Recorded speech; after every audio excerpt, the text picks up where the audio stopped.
First contact in deep space. The static crackled through the horizon's communication array, a sound Dr. Sarah Chen had heard countless times during her 3 years as the ship's xenolinguist. But this time was different. This signal had structure, patterns that shouldn't exist in the empty void between stars. "Captain Martinez," Sarah called out, her fingers dancing across the holographic interface.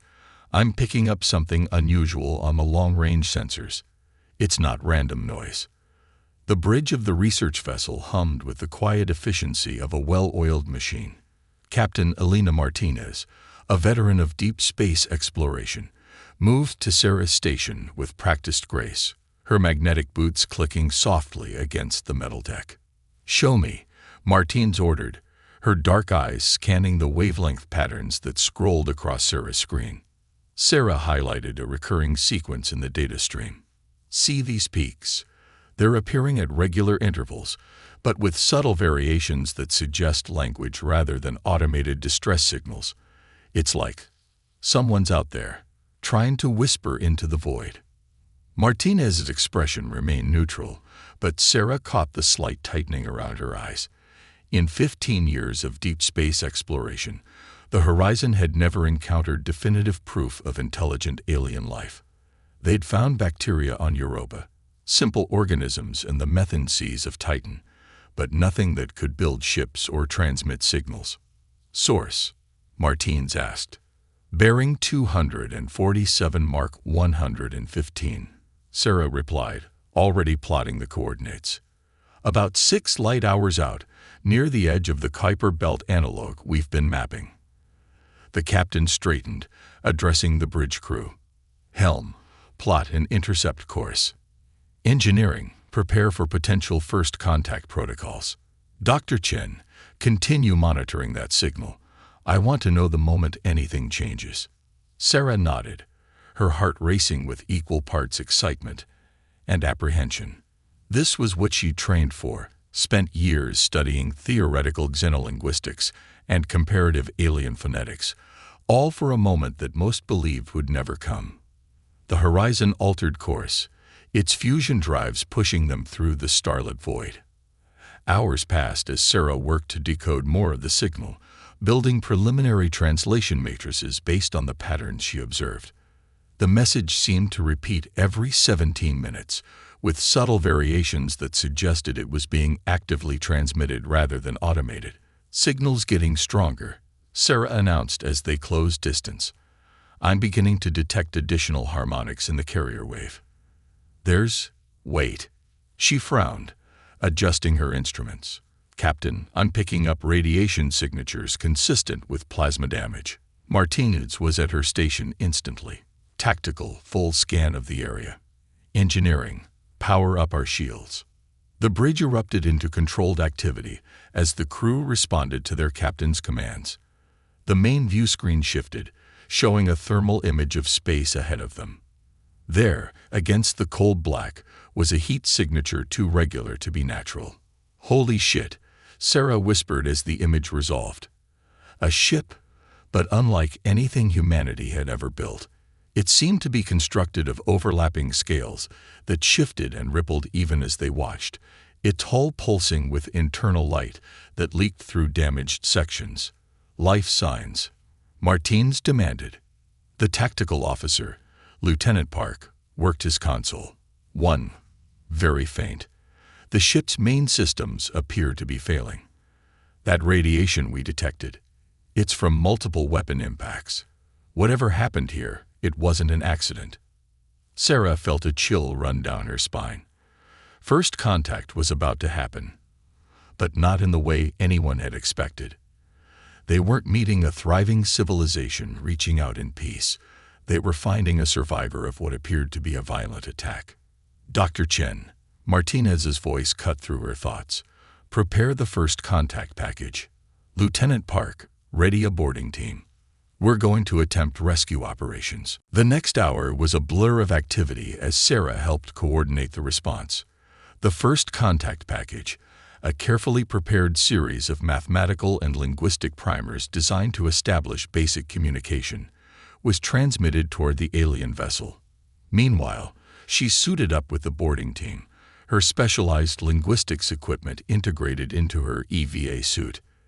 As they approached in the shuttle, the true scale of the damage became apparent. The alien ship was roughly the size of a small destroyer, but nearly a third of its hull was scarred by weapon impacts. The shifting scales had ceased moving in many areas, frozen in death-like stillness. "This is going to be tricky," Lieutenant Park muttered as he maneuvered the shuttle toward what appeared to be an airlock. "Their artificial gravity seems to be fluctuating. Everyone, check your mag boots twice." Sarah double-checked her equipment, including the holographic interface that would allow her to project universal symbols and mathematical concepts. Humanity's best guess at how to establish initial communication with an alien intelligence. The airlock cycled, and Sarah got her first glimpse of alien architecture. The interior of the ship was organic, almost alive, with corridors that seemed to breathe and walls that pulsed with bioluminescence. The air was breathable but heavy with unfamiliar scents that her suit's sensors struggled to classify. They found the survivor in what appeared to be the ship's control center. The alien was humanoid but clearly not human, tall and willowy, with iridescent skin that shifted colors like oil on water. It was slumped over a console that seemed to have grown from the floor itself, connected to the ship's systems through tendrils that emerged from its fingertips. As the boarding team approached, the alien's head snapped up, revealing eyes that were deep pools of swirling silver.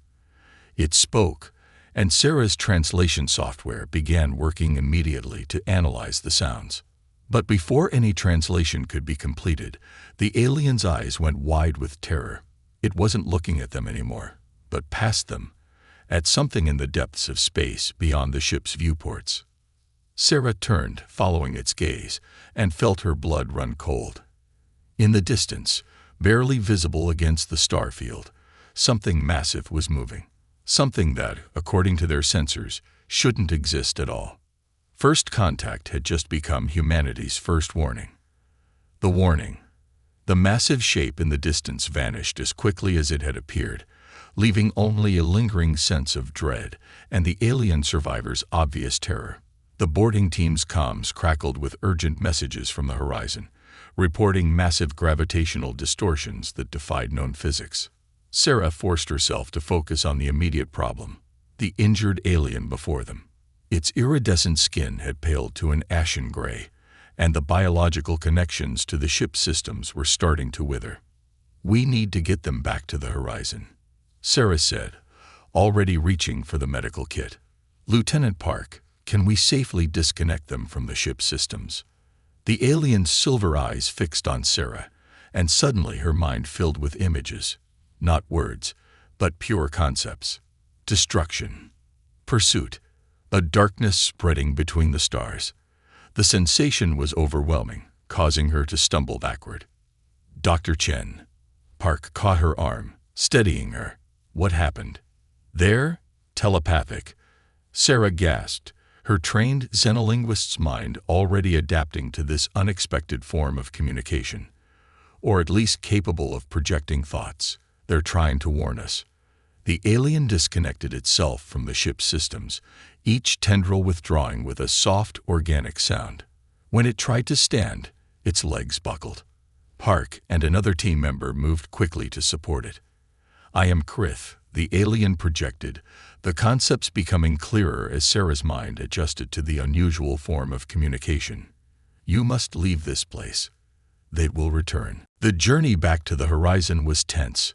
Krith's condition stabilized once they got them to the medical bay, where Dr. Patel, the ship's physician, marveled at their unique biology. The alien skin had begun to regain some of its color, shifting between deep blues and greens.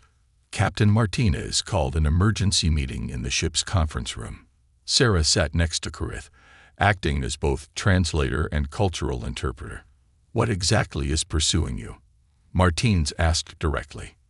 Krith's response came in a flood of images and emotions that Sarah had to parse into words.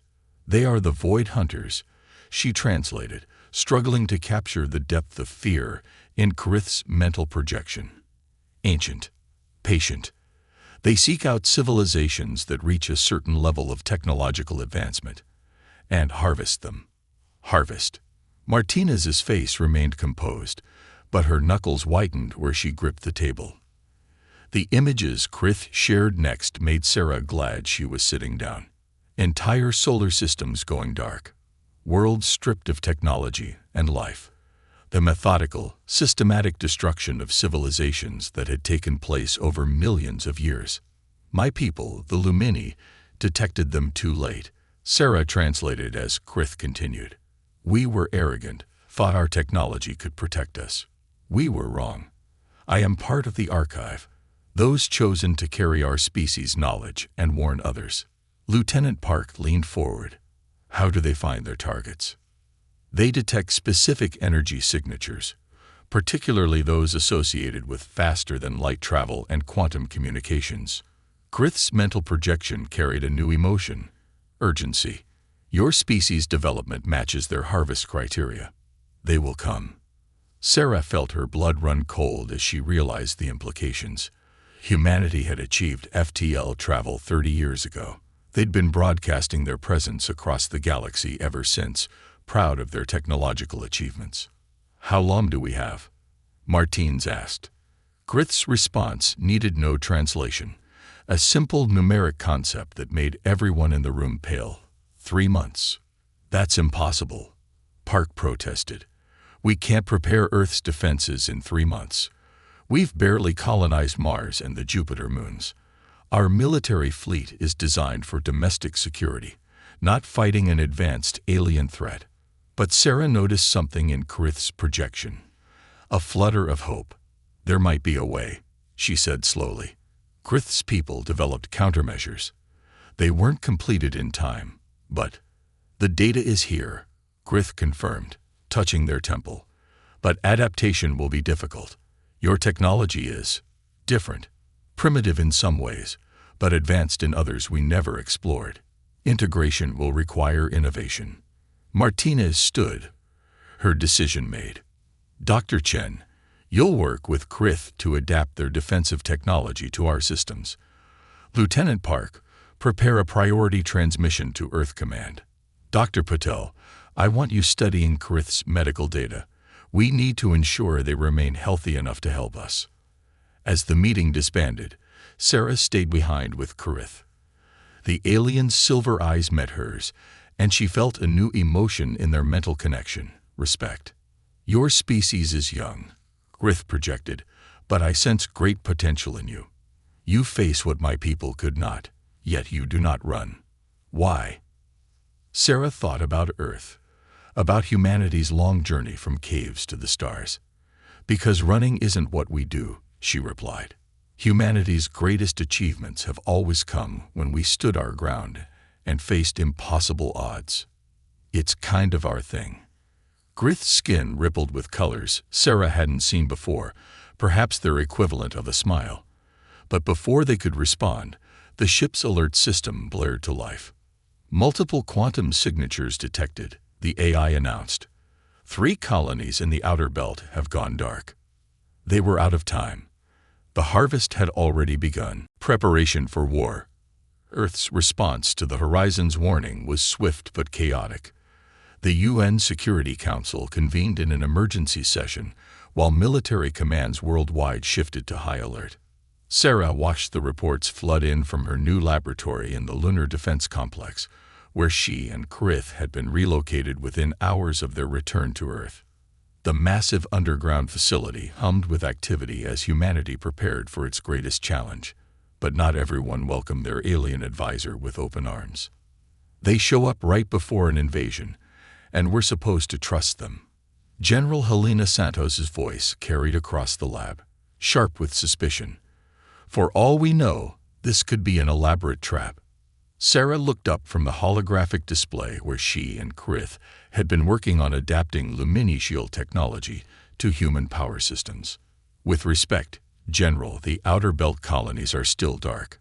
3 million people gone silent. That's not a trap. That's a warning shot.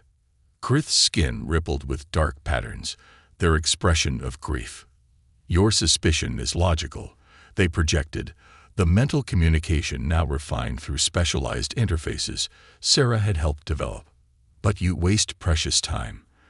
The Void Hunters do not need deception. They have never failed in a harvest. Until now, Sarah added firmly. The general's expression softened slightly. Over the past month, she'd witnessed enough to know the threat was real.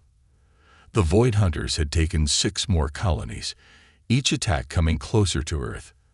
The enemy's pattern was becoming clear. They were systematically isolating humanity's homeworld. "Show me what you've got," Santos said finally. Sarah activated the main display, showing the modified shield designs. Krith's people developed a way to mask quantum signatures while maintaining FTL capabilities. The problem is, their technology is bioorganic. They grew their ships and weapons the way we build them. But you found a workaround. Better. Sarah allowed herself a small smile. We found a human advantage. Krith, show her. The alien moved to the display, their fingers dancing through the holographic interface. Your silicon-based technology is crude compared to our bioorganic systems, they projected. But it is also more adaptable. More hackable. The display shifted to show a hybrid design. Lumini principles adapted to human engineering. Where the Lumini would have grown molecular-scale quantum dampeners, human engineers had found ways to achieve similar results with manufactured metamaterials. We're calling it the Dark Shield, Sarah explained. It doesn't just mask our quantum signatures, it actively absorbs them. Every ship equipped with this system becomes invisible to the Void Hunters' detection methods. Santos studied the designs with growing interest. Production time. That's the best part, Sarah said. We can manufacture these faster than the Lumini could grow them. We've already converted 3 factories on the moon. The first prototypes will be ready for testing in 48 hours. The general nodded slowly. And weapons? Krith's mental projection carried a mix of admiration and concern. Your nuclear weapons are primitive but effective. The Void Hunter ships are heavily shielded against energy weapons, but physical impacts that they do not expect. No species has tried such crude methods in millennia. Sometimes the old ways are the best ways, Santos said with a grim smile. We've already begun retrofitting our nukes with the phasing technology you provided. If we can get close enough without being detected. A junior officer burst into the lab, face pale. General, we've lost contact with the Mars colonies. All of them. The room fell silent. Mars was home to over 20 million people, humanity's first and largest extraterrestrial settlement. How long? Santos demanded. Final transmissions came in 15 minutes ago. They reported massive objects emerging from fold space, then nothing. Sarah felt Krith's mental projection before the alien spoke, a complex mix of fear and determination. They are moving faster than I anticipated. Mars was a strategic target. Its quantum signature masked the inner system's communications network. How long until they reach Earth? Santos asked. At their current pace, 2 weeks, perhaps less. The general straightened, years of command experience taking over. Dr. Chen, how many ships can we equip with the Dark Shield by then? Sarah ran quick calculations in her head. Maybe 30% of the fleet. Not enough to protect Earth directly, but enough for a surgical strike, Santos finished. We can't defend everywhere at once, so we don't try. We gather our Dark Shield-equipped ships, load them with our heaviest weapons, and hit them where they least expect it.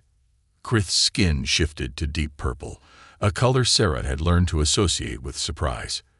You would abandon defensive positions, risk everything on a single attack. Sometimes the best defense is a good offense, Sarah explained, feeling the surge of pride in human military thinking. And we're very good at offense. The alien was silent for a moment, their silver eyes studying each human in turn. My people fought defensively, trying to protect everything. We lost everything. Perhaps your way has merit. General Santos was already on her comm, issuing orders. I want every available ship retrofitted with Dark Shield tech. Priority to our heaviest hitters. Dr. Chen, you and Krith need to write a crash course in operating this technology. We'll train crews in parallel with the installations. There's something else, Sarah said, hesitating. Krith and I have been working on a theoretical weapon. It's risky, completely untested, but if it works. She pulled up another set of designs on the display. As the general studied them, her eyes widened. Is this possible? The math works, Sarah replied, and we have just enough time to build one prototype. Santos looked at Krith. Your people never attempted this. No, the alien projected. It would have been considered barbaric.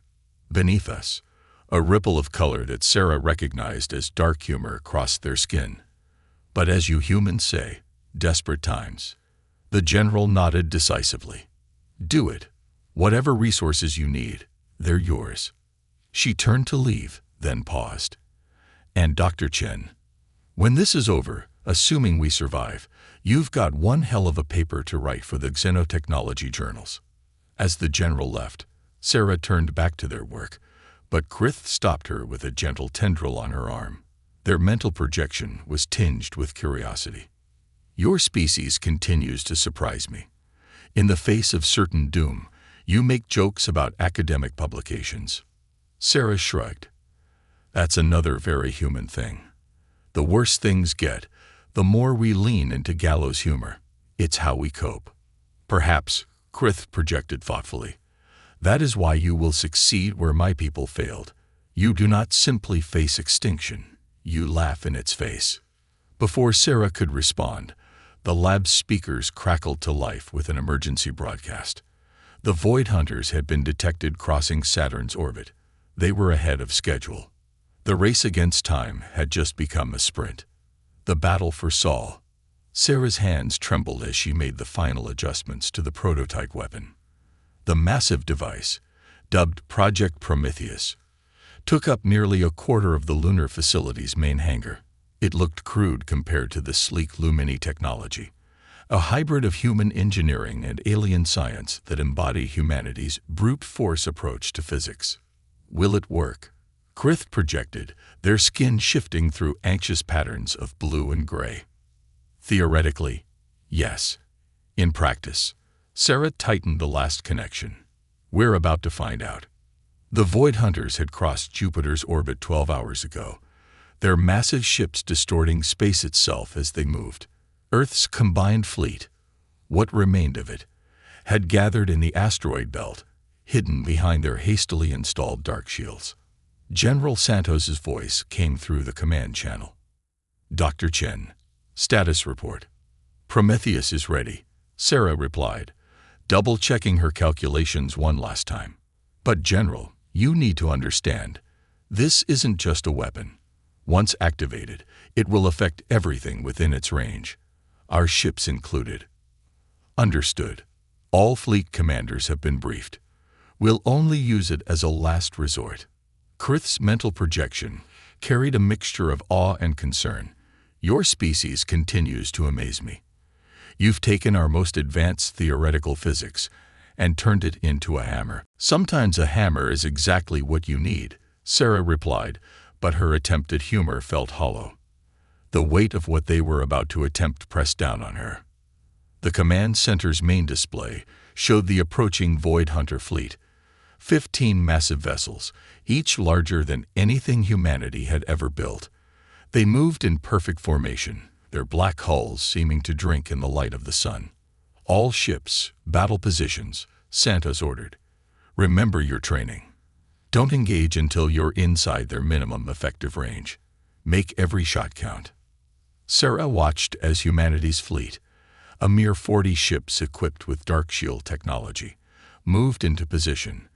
They looked tiny compared to the Void Hunters, like insects preparing to attack elephants. The first sign that something was wrong came from the outer sensor network. The Void Hunters weren't following their usual pattern of systematic advance. They were accelerating. They know we're here, Krith projected suddenly, their skin paling. They've adapted to detect the quantum shadows cast by the dark shields. All ships, evasive action. Santos barked, but it was too late. The space between the asteroid belt erupted with energy as the Void Hunters opened fire. Their weapons were unlike anything humanity had faced. Beams of coherent darkness that seemed to erase everything they touched from existence. But humanity's ships weren't defenseless. As the Void Hunters fired their first salvo, the human fleet scattered in a maneuver they'd practiced countless times. Nuclear missiles, enhanced with lumini-phasing technology, launched from hidden positions throughout the asteroid belt. Multiple impacts. Someone shouted. 2 Void Hunter vessels showing damage. Sarah held her breath as she watched the battle unfold. The human ships were faster, more maneuverable, and their crude but effective weapons were taking a toll. But the Void Hunters' superior technology was devastating. Every direct hit meant the loss of a human ship and its crew. "We're losing too many," Santos growled after 10 minutes of intense combat. "Dr. Chen, prepare Prometheus for activation." Sarah's fingers flew across the control panel. "Ready in 3 minutes. But General, at this range, we'll lose at least half our remaining fleet. Better half than all. Continue countdown." Krith moved to Sarah's side, their mental projection focused and clear. "Your people fight with remarkable skill, but the Void Hunters are adapting. They've never had to face such unconventional tactics before. It makes them uncertain." Sarah watched as another human ship disappeared into one of those terrible dark beams. "They're still winning." Perhaps. Krith's skin rippled with an emotion Sarah couldn't quite read. "But they don't understand what you're about to do. None of my people would have dared." 2 minutes to Prometheus activation, Sarah announced over the command channel. "All surviving ships, prepare for emergency fold space jump on my mark." The battle had reached a fever pitch. The human fleet, now reduced to 23 ships, had managed to destroy 3 of the Void Hunters' vessels and damage several others. But the aliens' remaining ships had formed a new pattern, their dark energy weapons creating a web of destruction that was systematically eliminating all hope of escape. 1 minute, Sarah called out, her voice steady despite her racing heart. "General, the particle accelerator is at maximum power. The quantum field is stable. May God have mercy on our souls," Santos whispered, then louder. "All ships, prepare for jump in 30 seconds. Krith's mental projection suddenly flared with alarm. They're charging their main weapons. They sensed the energy buildup from Prometheus. The space around the Void Hunters' ships began to distort as they prepared to unleash their full power. Sarah watched the countdown timer, knowing they had only one chance at this. 15 seconds. The Void Hunters fired, their combined weapon creating a wave of darkness that began to sweep across the battlefield, consuming everything in its path. 10 seconds. Human ships began their emergency jumps, disappearing into fold space moments before the dark wave could reach them. 5 seconds. Sarah's fingers hovered over the activation switch, her mind racing through the calculations one last time. What they were about to attempt violated half a dozen laws of physics.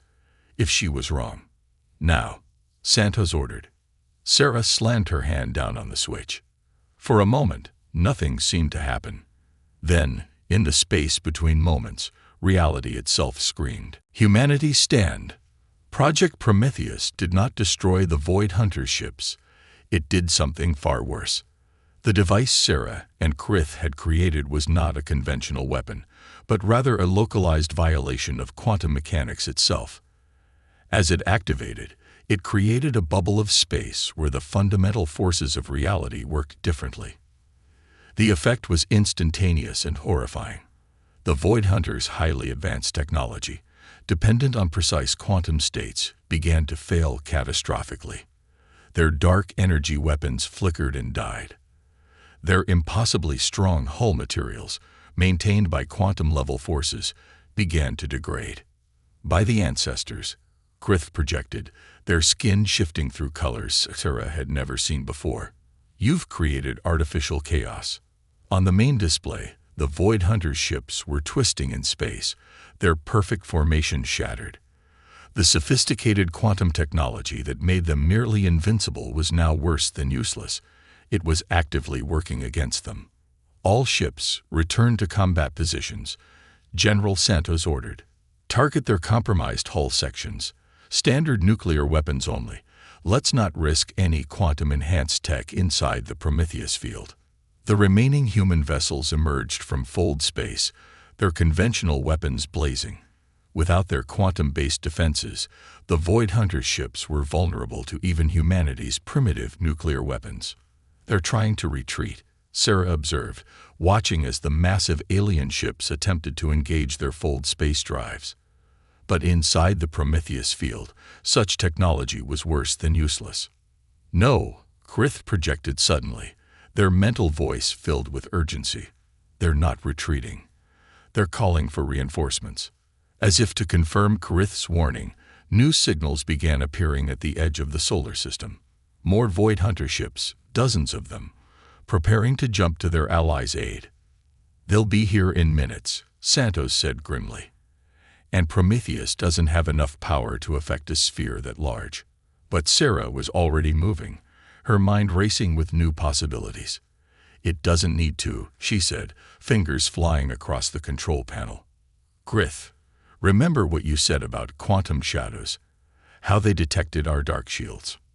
The alien skin rippled with sudden understanding. The field, it's not just affecting their ships, it's affecting the quantum fabric of space itself. Exactly. Sarah's voice was tight with concentration as she made rapid adjustments to the Prometheus device.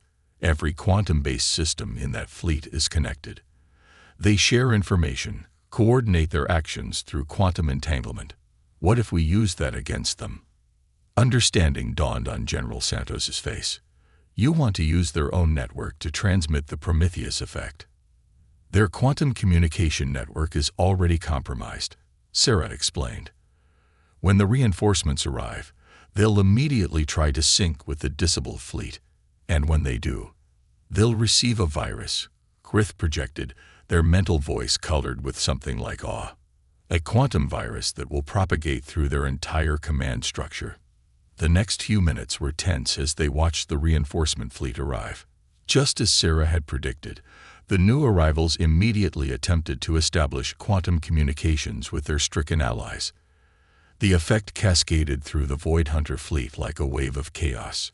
Ship after ship began to lose cohesion as their quantum-based technology failed. The few vessels that managed to avoid the initial connection tried to retreat, but they were quickly picked off by the waiting human fleet. Multiple surrender signals detected, the comm officer announced, disbelief evident in his voice. They're standing down. The command center erupted in cheers, but Sarah couldn't celebrate yet. She turned to Krith, whose skin had taken on a deep, thoughtful purple. Will it work on their other fleets? She asked. The ones harvesting other civilizations. Krith's mental projection was tinged with satisfaction. The Void Hunters' greatest strength was their unity. All fleets connected, all ships sharing information instantly through quantum networks. They never conceived that this could be turned against them.